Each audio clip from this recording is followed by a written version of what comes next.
Hola, mi nombre es Francini Fallas Fonseca, soy estudiante de Criminología de la UNED.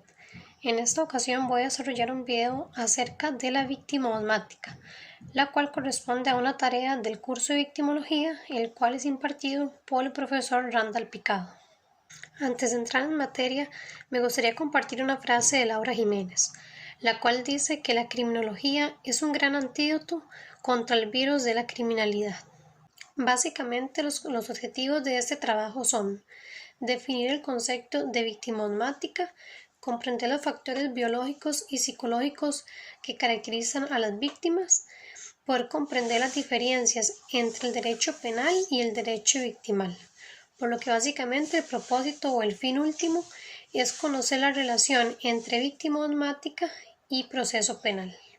En primera instancia es importante conocer el concepto de victimosmática, el cual básicamente corresponde al análisis o estudio que trata de relacionar la conducta de la víctima con el actuar del delincuente, es decir, comprender si ciertos factores o características de la persona víctima pudieron actuar como trampolines en el fenómeno delictual.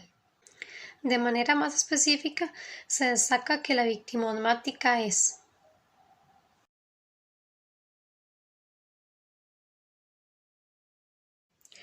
importante comprender que no se trata de culpar a la víctima, es decir, no podemos caer en el error de decir que por la forma de vestir o las horas por las que una persona transite por cierto lugar va a ser su culpa si es víctima de un delito.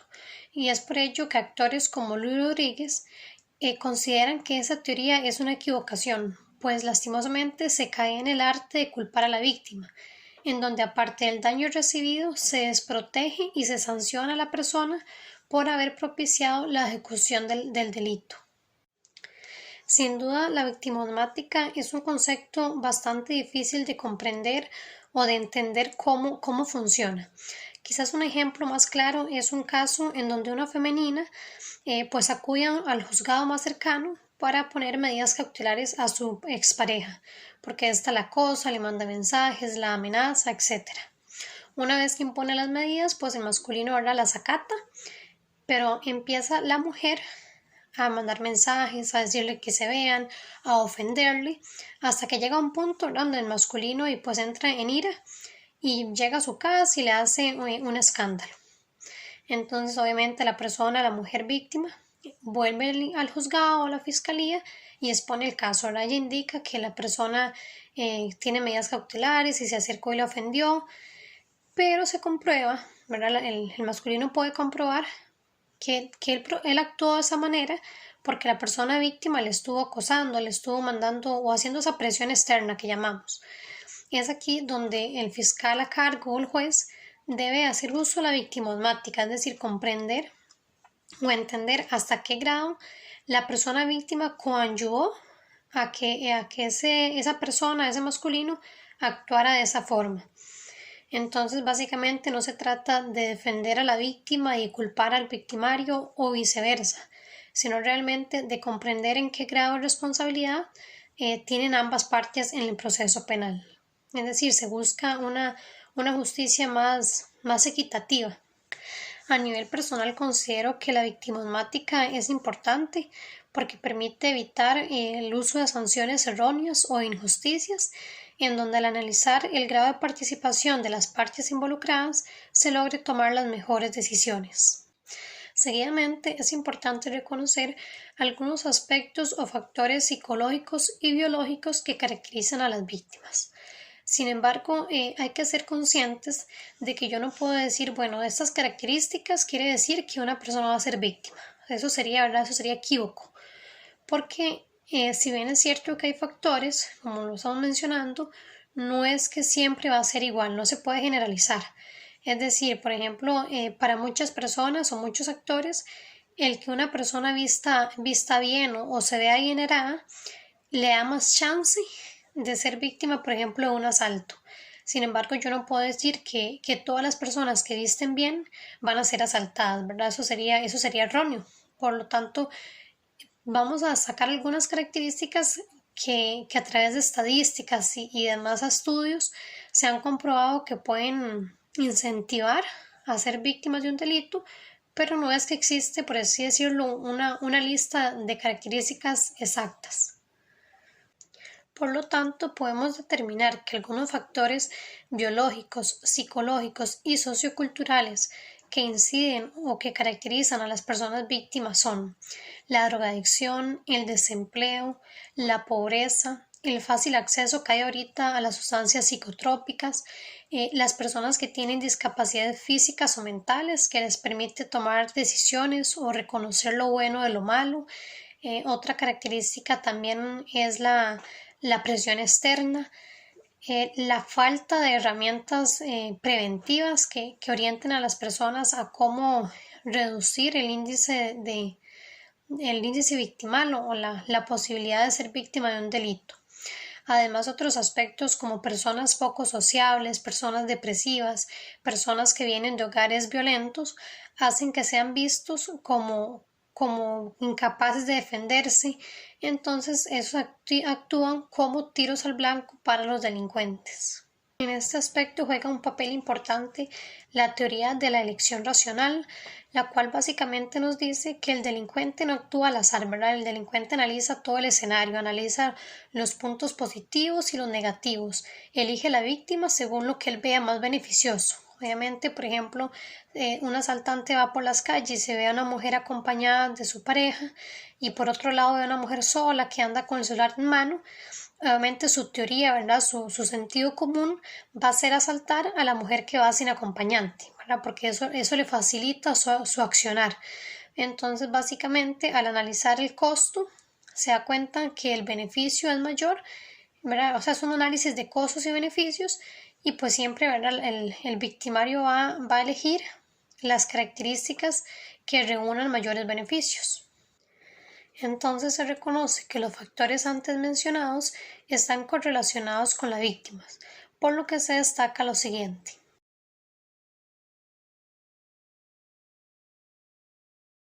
Entonces, si bien es cierto que no se puede definir si una persona va a ser víctima de un delito o no, sí es posible determinar ciertas características que permitan crear perfiles victimales, lo cual puede ayudar a eliminar eliminar tal vez no, a reducir la revictimización y a disminuir los niveles de violencia. Para comprender la intervención de la persona víctima en el delito, es importante primeramente reconocer la victimogénesis, el cual básicamente es aquel método empleado para preguntarse qué hace que una persona se convierta en víctima. Por ello, parafraseando con Rush, este nos dice que la génesis del delito se basa en la infancia y el desarrollo de la persona víctima. Si bien es cierto que la persona víctima cumple un papel esencial, ¿verdad? O fundamental en la denuncia durante un proceso penal, hoy en día muchas personas han optado por no denunciar, puesto que la victimosmática ha generado que estos se sientan culpables, que tengan miedo a represalias, que no se les crea la versión que ellos dan acerca de los hechos. Sin duda, definir el grado de responsabilidad de la víctima dentro de un delito es una tarea muy difícil, ¿verdad? Muy complicada, especialmente para aquellos defensores de la justicia, pues quizás un comentario o un análisis puede ser tomado como una victimización secundaria hacia la víctima. Empero se ha comprobado que en ciertos delitos el grado de participación y responsabilidad de la víctima es ¿verdad? O ha sido mayor. Por ejemplo, un caso muy sencillo. Vemos, por ejemplo, a un hombre que va caminando por las calles con el teléfono en la mano, los audífonos a todo full. Esto sin duda para un delincuente es una ventaja. Y aunque quizás lo ideal, ¿verdad? O lo que todos soñamos es poder caminar por las calles libremente, sin miedo a ser asaltados, pues la realidad es otra y debemos adaptarnos, ¿verdad? A eso, a lo que tenemos. Debemos de cuidarnos y educarnos en prevención del delito. Es aquí donde juega un rol o se juega un papel que se llama la víctima más culpable que el infractor. Y es por ello que se define que existen dos tipos de víctimas, las cuales van a ser analizadas a continuación.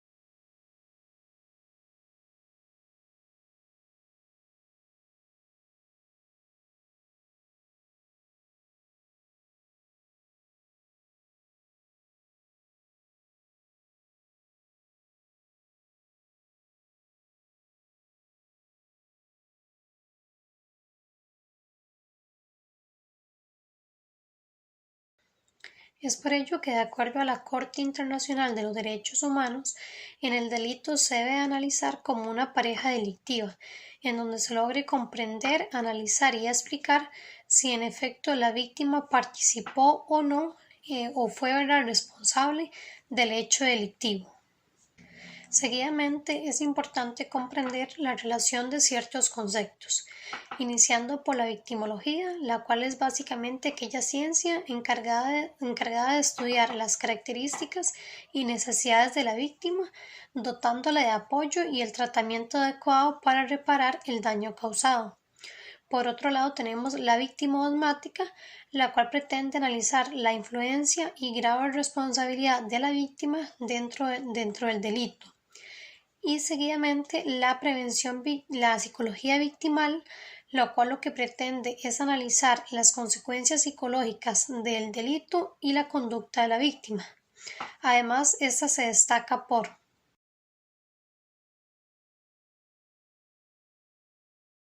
Por ende, se destaca que la relación entre estos tres conceptos es que por medio de la victimología se pueden conocer las características psicológicas, culturales de la víctima, conocer el grado de participación de la misma dentro del delito. Por ende, dentro de la victimología, la victimosmática y la prevención victimal son pilares esenciales que al fin de cuentas permiten crear programas de prevención victimológica. Si bien es cierto que a veces parece ser que la victimología es todo lo opuesto a la victimosmática, lo cierto es que en ambos casos se pretenden proteger los derechos de las partes involucradas en el delito, en donde se logre reparar el daño causado por medio de la psicología victimal y, por supuesto, que se logren buscar formas de prevenir el aumento de la violencia. Finalmente, analizaremos dos tipos de derecho. El derecho victimal, que consiste o tiene como fin velar por las pretensiones de la víctima, y el derecho penal, que tiene como fin dirigir la potestad punitiva del Estado. Por ende, la diferencia entre esos derechos es que el derecho victimal centra su atención en resguardar o proteger a la víctima, reparar el daño causado, brindarle el apoyo necesario para solventar las necesidades de la misma, mientras que el derecho penal tiene como fin el orden social y contribuye más a castigar al delincuente, ¿verdad? A velar porque se cumplan las normas.